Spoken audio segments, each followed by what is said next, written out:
Sementara, Istana memandang sindiran yang diberikan oleh seniman Butet Kertarejasa adalah hal biasa yang diterima oleh Presiden Joko Widodo. Presiden juga terbuka atas kritik yang terus diberikan kepada dirinya. Iya, sudah sering lah Pak Jokowi terima sindiran, terima bahkan banyak hal lah dari 2014 kan, hoax, ujaran kebencian, bahkan hal-hal lain, fitnah gitu. Tapi Bapak selama ini ya baik-baik aja, biasa-biasa saja, ya. Pemirsa, setelah Aiman Wicaksono, kini budayawan Butet Kertarejasa dalam incaran. Kritik Butet di panggung hajatan rakyat kampanye Ganjar Mahfud dinilai oleh relawan Projo Yogyakarta sebagai bentuk penghinaan terhadap Presiden Joko Widodo. Pertanyaannya saat ini adalah pemirsa, di mana letak dan juga arti demokrasi? Sebab dari Aiman ke Butet, apakah laporan demi laporan yang dilayangkan ini bisa kita kategorisasikan sebagai pembungkaman? Apalagi pemilu sudah semakin dekat dengan garis finishnya. Kita bergabung bersama dengan para narasumber lewat sambungan Zoom malam hari ini untuk membahas hal tersebut lebih dalam.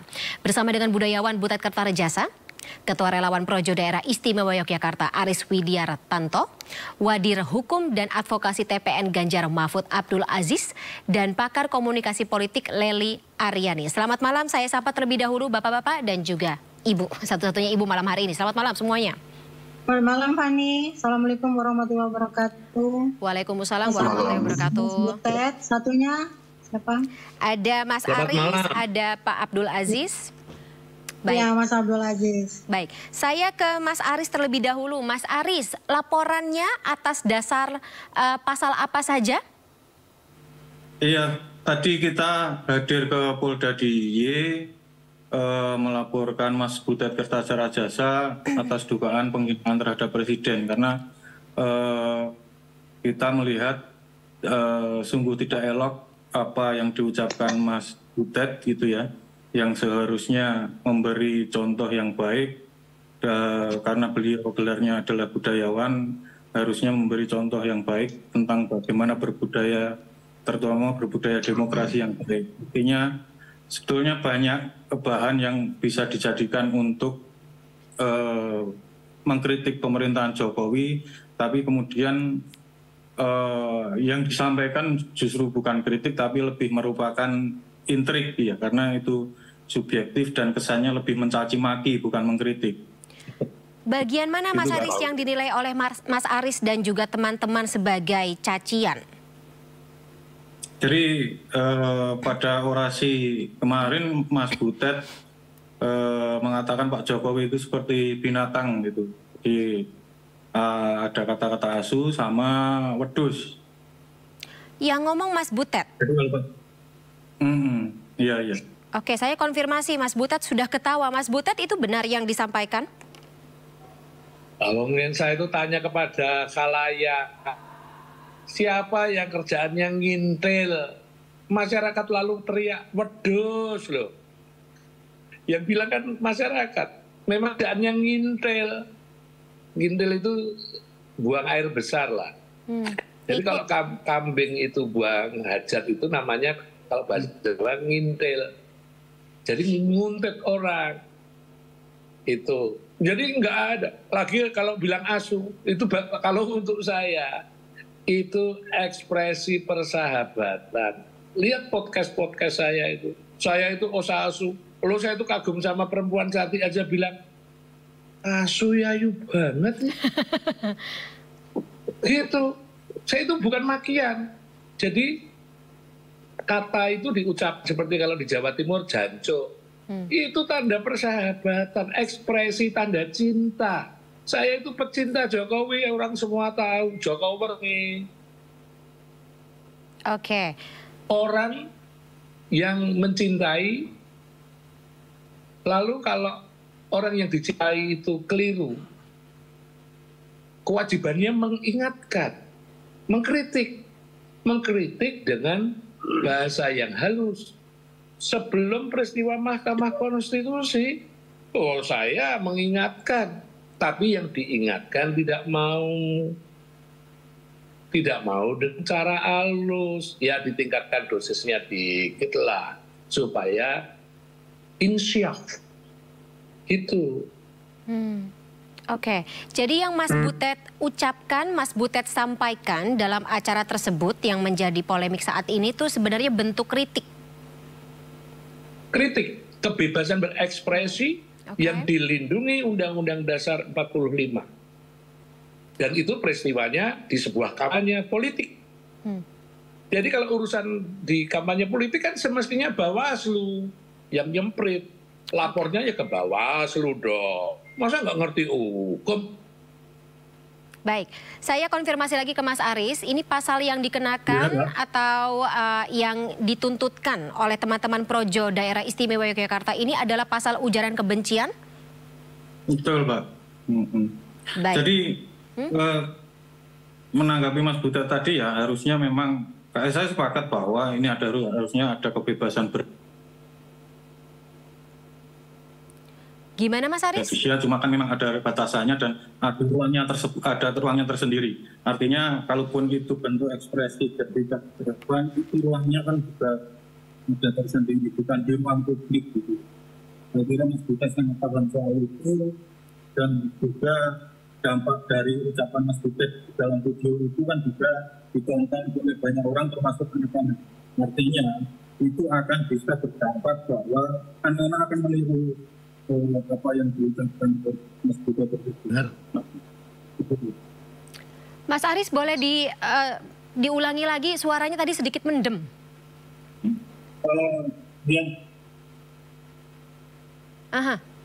Pasal yang dituntutkan untuk Mas Butet ujaran kebencian dan apalagi tadi? Ada penghinaan terhadap presiden. Oke. Baik, saya kalau begitu beralih ke Mas Aziz ya, Mas Abdul Aziz. Dari TPN sendiri akan memberikan pendampingan kepada Mas Butet? Iya, kita di TPN ada secara struktural juga kan ada TPD ya. Jadi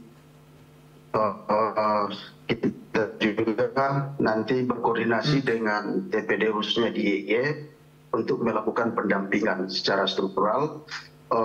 TPN juga memang akan melakukan pendampingan langsung terhadap Butet ya, terhadap kasus yang dilaporkan ini. Menurut Mas Aziz, apakah laporan ini salah alamat seperti tadi pernyataan dari Mas Butet? Harusnya nih ke Bawaslu karena memang dilaksanakannya pada saat kampanye, tidak ke polisi atau bagaimana?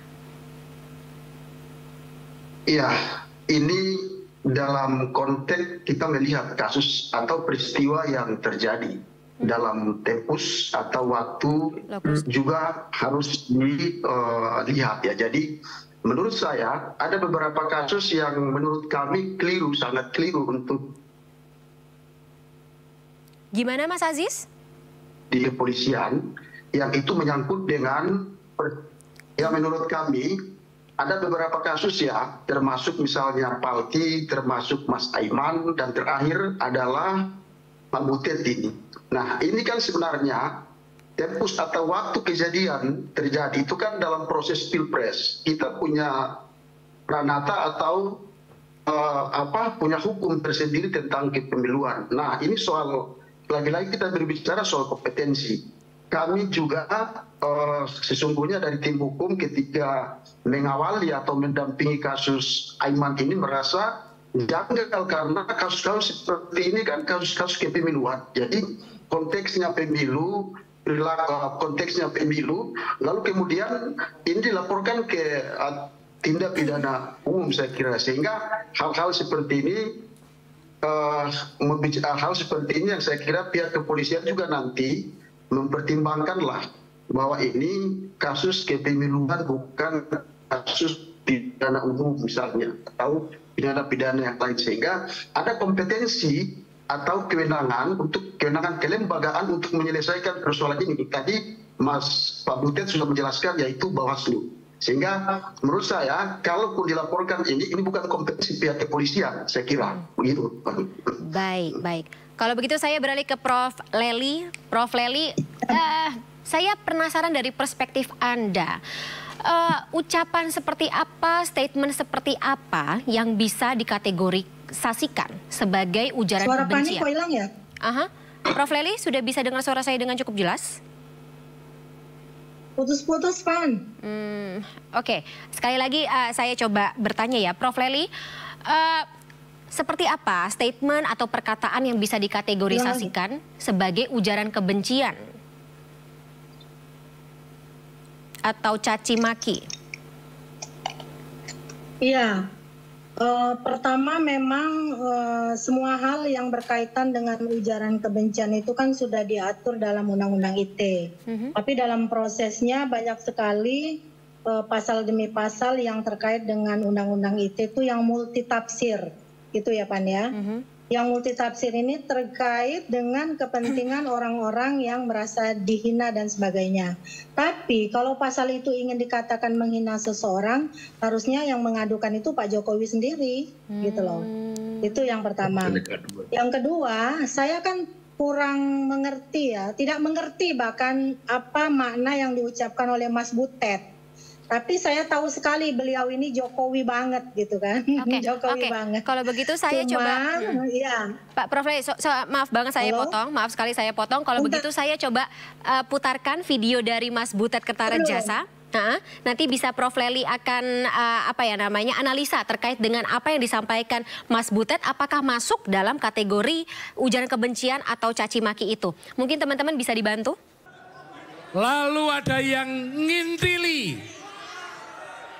Hari ini Mas Ganjar akan datang menemui kita. Kemarin sudah ada yang ngintili. Padahal sing tukang ngintil kuwi apa jenenge? Santai, tenang sebentar. Prof. Lely, bagaimana analisa Anda? Yang kalimat terakhir kan senyap nih. Tapi kalau dingintilin aja nggak ada makna apa-apa itu. Nggak ada makna apa-apa. Ngintilin itu kan ngikutin ya kalau bahasa ininya Indonesianya lah. Kalau diterjemahkan secara bebas. Dan itu memang realitas. Konstruksi realitas yang terbangun dari fenomena itu. Jadi Pan, mungkin Mas Butet memang ada kekesalan terhadap Pak Jokowi. Karena saya pernah diundang menjadi narasumber dalam acara beliau Sentilan Setilun di sebuah TV swasta ketika Pak Jokowi dicalonkan oleh PDIP sebagai Gubernur DKI Jakarta ya Mas Butet ya. Dan semua cerita yang dibangun dalam narasi itu ya Jokowi banget, nggak ada yang lain. Pokoknya Jokowi banget gitu Mas Butet ini gitu, saya tahu banget. Lalu kemudian dalam banyak narasi dia sesudah itu, beliau itu Jokowi banget. Ketika kemudian ada persoalan di MK, saya memang melihat setitik kekesalan dari Mas Butet. Bukan hanya Mas Butet loh, semuanya kita juga kesal nih. Ada forum guru besar, saya yang ada di dalamnya. Forum guru besar komunikasi juga demikian. Kita tidak bisa bersuara seperti Mas Butet itu yang seniman, yang punya panggung. Panggung kita kan cuma di kelas-kelas gitu. Ngajar, politik berkeadaban tuh begini, etika politik itu begini dan begitu dan seterusnya. Nah, ketika yang seniman ini muncul, mereka lah yang mewakili suara kita yang kesal gitu loh. Sebenarnya tidak ada persoalan pada Gibran itu. Ketika dia dicalonkan menjadi wali kota Solo, saya menulis di media Indonesia loh. Tulisan saya itu dimuat. Judulnya Gibran dalam pusaran politik dinasti. Saya bela mati-matian karena tidak ada yang dilanggar oleh Gibran, itu hak dia karena dia akan dipilih rakyat. Prof. Tetapi yang terakhir itu ada persoalan di MK. Jadi kalau ada nada-nada dari Mas Butet yang menurut saya seperti kesal, Pak Jokowinya ora opo-opo kata Pak Jokowi. Kenapa yang dibawanya belingsatan gitu loh? Oke.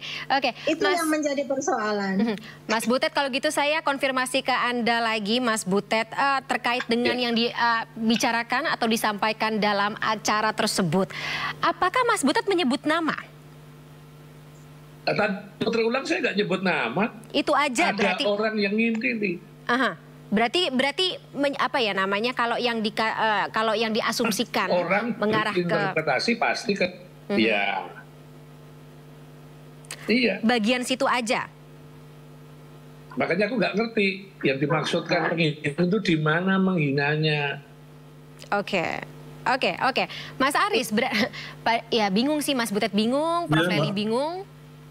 Mungkin bisa mungkin Mas Aris bisa mengenlight kita bagian yang disebut membenci, bagian yang disebut mencaci. Kalau dari kacamata Anda yang mana? Saya kira mending videonya siarkan secara utuh, Mbak. Iya, secara panjang. Itu nanti akan kelihatan. Oke, yang Mas Aris dengar bagian mana? Sebelum Mas Butet bilang mengintili dan sebagainya itu sebelumnya sudah ada mengatakan Pak Jokowi seperti binatang itu. Oke, mungkin Mas Aris bisa menjelaskan kepada kita bagian mana? Karena video yang saya dapat juga di media sosial seperti itu. Banyak video yang komplit itu banyak. Makanya media coba dari Sindo News coba untuk menyiarkan secara utuh videonya, jadi pemahamannya juga bisa utuh gitu. Oke.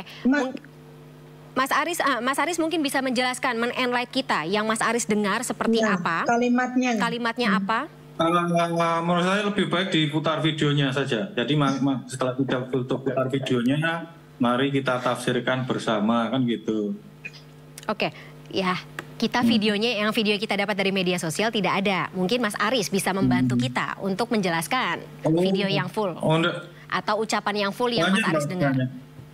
Banyak videonya yang full, banyak. Ya ini mah, oke, ini tidak akan selesai kalau begitu Mas Aris ya. Baik. Saya ke Prof Leli lagi kalau begitu. Gimana caranya kita ketika misalnya ada barikade, ya saya tidak mau bilang ini barikade ya, ketika ada statement di pasal Undang-Undang ITE tersebut. Walaupun kita sudah bicara dan ini saya juga akan konfirmasi nanti ke Mas Aziz, ketika itu adalah delik aduan. Jadi harus yang bersangkutan, alias kalau di sini kasus ini adalah Presiden Joko Widodo, berarti Presiden Joko Widodo lah yang jika tersinggung yang melaporkan ke kepolisian. Tetapi kan tidak ada nih, dan tadi kita juga sudah dengar pernyataan dari pihak istana, dari staf khusus Pak Presiden sendiri juga mengatakan tidak ada tindak lanjut seperti itu. Tapi dari Prof Leli sendiri, saya penasaran bagaimana cara kita berkomunikasi atau menyampaikan kritik kalau misalnya sedikit-sedikit ada ancaman untuk dilaporkan, dipolisikan terkait dengan Undang-Undang ITE. Iya. Pertama memang kita itu selalu dibatasi dalam komunikasi politik itu ada 12 prinsip sebenarnya ya prinsipnya. Salah satu prinsipnya itu komunikasi politik itu bersifat irreversible. Jadi kalau sudah dikeluarkan tidak bisa ditarik kembali. Kita ingin misalnya mengatakan A lalu merubahnya kembali B, seharusnya nggak boleh. Contohnya nih Pak Jokowi pernah ngomong bahwa pejabat politik dan publik pemerintah daerah itu tidak boleh berpihak. Nah itu kan dicatat, ditangkap oleh masyarakat. Lalu berubah Pak Jokowi seminggu yang lalu menyatakan bahwa boleh kampanye dan memihak. Ini ada dua pernyataan yang kontradiksi. Itu salah satu untuk menilai konsistensi dari si penutur atau si komunikator politik namanya. Yang kedua, komunikasi politik itu prosesual sifatnya. Jadi ketika orang menyampaikan pesan-pesan itu pasti ada narasi sebelumnya yang mengakibatkan dia harus menyampaikan pesan itu. Tentang Pak Mas Butet gini, tadi sayangnya Mas Aziz nih nggak mau menyebutkan kalimat yang mana yang mungkin dianggap, ya Mas Aris tidak ingin menyebutkan pasal yang mana. Kalau di pasal 27 ayat 3 Undang-Undang ITE itu kan menyebutkan setiap orang dengan sengaja atau tanpa hak mendistribusikan dan atau mentransmisikan dan membuat dapat diaksesnya informasi elektronik yang ya Prof? Baik. Nah mungkin Mas Aris tidak mau menyebarkan berita itu karena takut juga dia juga bisa kena kan kalau ada transaksi elektroniknya yang terjadi. Tapi intinya kita nggak ingin masuk pada pasal berapanya Pak, ini saya nggak menguasai hukum ya. Nah pada pesan yang disampaikan Mas Butet, sejauh yang kita tangkap tadi tidak ada nuansa penghinaan menurut saya. Mas Butet tadi memang yang ditayangkan Sindo tadi kan sebatas itu, siapa yang ngintilin, ditanyakan kepada masyarakat juga, artinya apa? Kan yang menyebut binatang tadi Mas Aris ya, apa benar ada pernyataan Mas Butet yang menyatakan binatang, nggak ada kata binatang atau istilah binatang, saya nggak ngerti itu. Oke, baik. Itu karena nggak jelas ini, karena potongan-potongannya udah macam-macam berbeda-beda nih. Potongannya yang kita lihat di media sosial. Iya, kita juga mencari di media sosial, tapi akan kita konfirmasi juga baik ke Mas Butet maupun juga ke Mas Abdul Aziz. Tapi setelah jeda, Bapak-bapak dan juga Ibu sekalian, kita akan jeda sesaat. Pemirsa tetaplah bersama kami, Sindo Prime akan segera kembali.